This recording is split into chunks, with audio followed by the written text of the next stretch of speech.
Assalamualaikum warahmatullahi wabarakatuh. Kita lanjut pada part 7. Dimulai pada nomor 36, besi 2 klorida dapat dioksidasi oleh kalium permanganan dalam suasana asam berdasarkan reaksi berikut.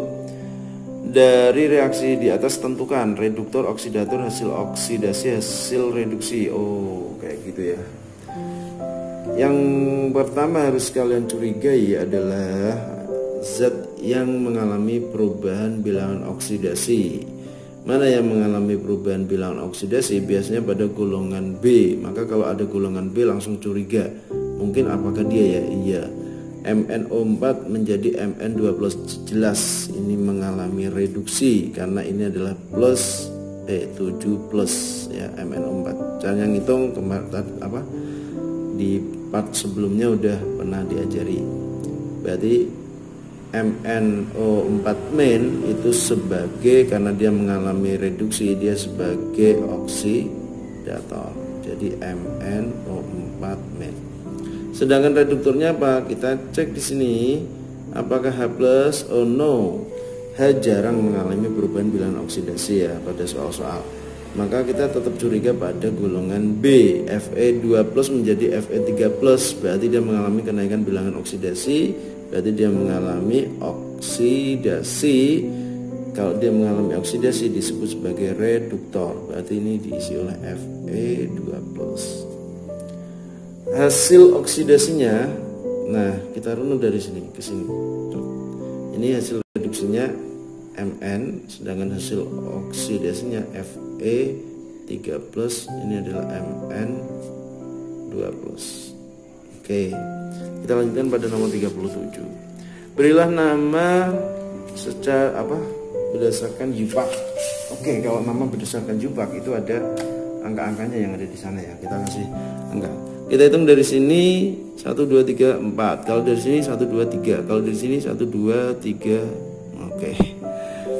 Berarti lebih enaknya kita hitung dari sini. Kalau lebih enaknya bukan sih, karena dari sini dekat dengan posisi ikatan rangkap.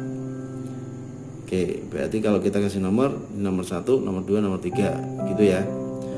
Nomor 4, berarti ada cabang di nomor 4 5, 6.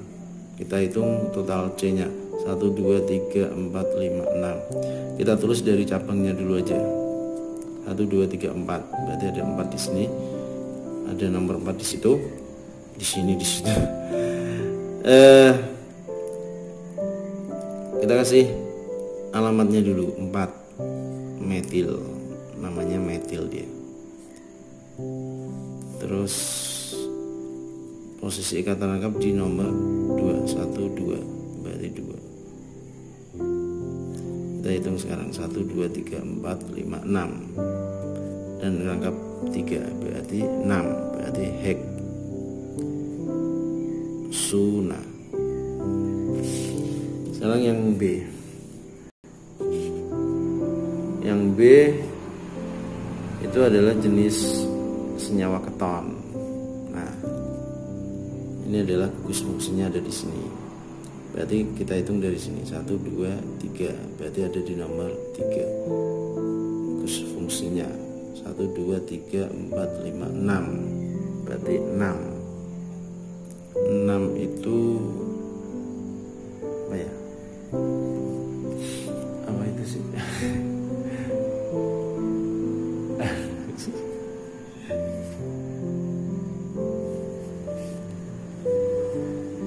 Tiga heksanom. Yang C sekarang. Yang C itu ada 2 apa ini ya? Istilahnya cabang atau apalah pokoknya yang nempel gitu ya. Kadang disebut gugus fungsi, kadang disebut cabang. Nah, kita akan lihat prioritasnya dulu antara NH2 dengan BF. Prioritasnya lebih duluan NH2, yaitu anilin. Jadi anilin maksudnya gini, ini loh.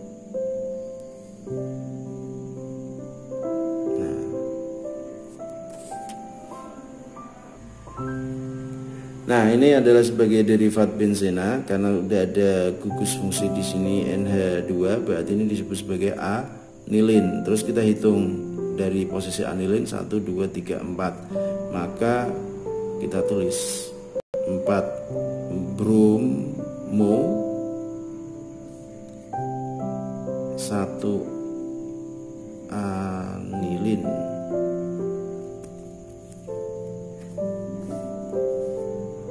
Kita lanjutkan nomor 38.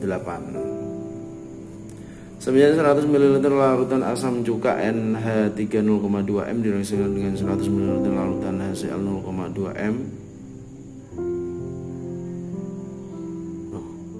Asam cuka kok ketemunya malah amonia. Ini salah nulis. Ini amonia. Hitung pH larutan hasil pencampuran tersebut. Nah, karena sama-sama, kok sama-sama? Ini rumusnya, volumenya sama, konsentrasinya sama, akan dihasilkan jenis garam, dan garam itu tersusun dari basa lemah dan asam kuat, maka sifatnya nanti adalah asam. Karena dia punya sifat asam dan mengalami hidrolisis, maka rumusnya adalah H plus akar KW per KB kali konsentrasi garam. Nah KW nya adalah 10 pangkat min 14 dibagi KB nya 10 pangkat min 5 kali ini 0,2 kan setengahnya, berarti 0,1. Berarti ketemulah 10 pangkat min 10 di akar 10 pangkat min 5, berarti pH nya adalah 5. Terus nomor 39 ya. Dalam proses pembuatan sebuah sirup sebanyak 75 gram suatu gula pentosa dilarutkan ke dalam 500 gram air. Untuk mengetahui jenis gula dalam sirup tersebut dilakukan dengan cara mendidihkan sirup tersebut. Jika sirup tersebut ternyata mendidih pada suhu 100,52 derajat Celcius, hitung mR gula tersebut. Oke, gulanya yang belum diketahui dengan jelas. Aduh, enaknya gimana nih? Mau tak taruh di bawah apa ya? Gini, saya ngitungnya di bawah sini aja ya. 39 gitu ya. Dalam proses pembuatan sirup berarti udah kelihatan. Oke, ini adalah suatu bentuk proses koligatif larutan ya. Berarti karena dididihkan, berarti kita hitung delta TB nya. Delta TB sama dengan gram per mR kali 1000 per P kali KB. Terus 0,52 gramnya berapa tadi? 75 dibagi mR nya kita tidak tahu ya. Kita tidak tahu mR nya dikali 1000 per 500 gram air, 500 ini. KB nya adalah 0,52. Terus apa lagi nih? Udah deh. Ini kita coret. Ini kita coret 2. MR nya berarti 150. Nah, kalau MR nya 150, ya udah ketemu kan berarti. Oke, sekarang kita lanjutkan pada nomor 40. Tak taruh di sini aja ya, 40 ya. 40. Logam perak dapat diperoleh dari elektrolisis larutan AgNO3 dengan elektroda grafit. Elektroda grafit itu elektroda yang inert ya. Inert berarti dia tidak bereaksi dengan larutan yang ada di dalamnya. Jika arus listrik yang digunakan sebesar 2 ampere selama 9650 detik, maka tentukan reaksi yang terjadi pada katoda dan anoda. Yang A dulu ya kita jawab. Reaksi pada katoda. Nah, karena ini adalah larutan, ya kan?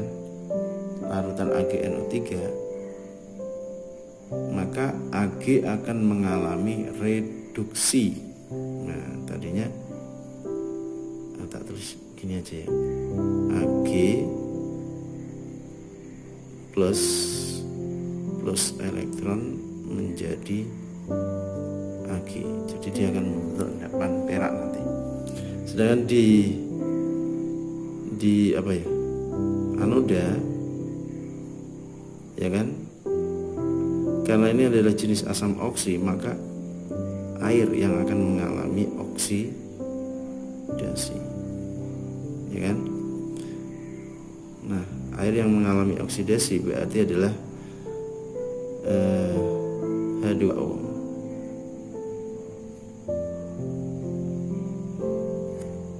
Kalau dia mengalami oksidasi berarti menjadi H+ ya. 4H+ ditambah apa ini? Gas oksigen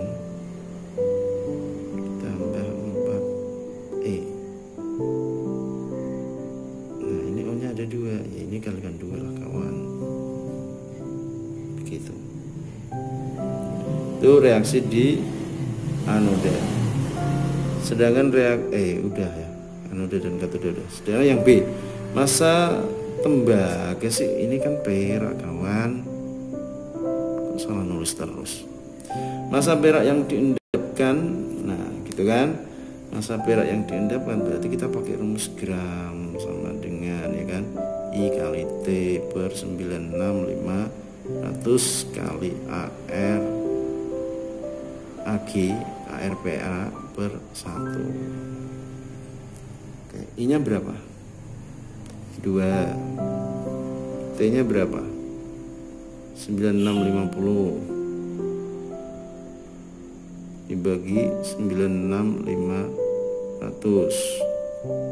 ARG nya berapa? 108 per 1. Nah, ini kita coret set. Ini masih ada 10. Set ini masih ada 5. Berarti 108 kita bagi 5. Sini ya lanjutannya ya. Gram. 108 bagi 5 berapa? 10 bagi 5 2. Terus 8 bagi 5 1,6 gram.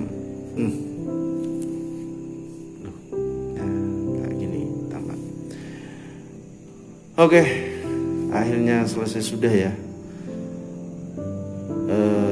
Part 7 mengakhiri dari soal pra UN atau semester 2, tes semester 2 untuk kelas 12. Sekian dari kami, semoga bermanfaat. Assalamualaikum warahmatullahi wabarakatuh. Subscribe, share, dan lonceng notifikasi.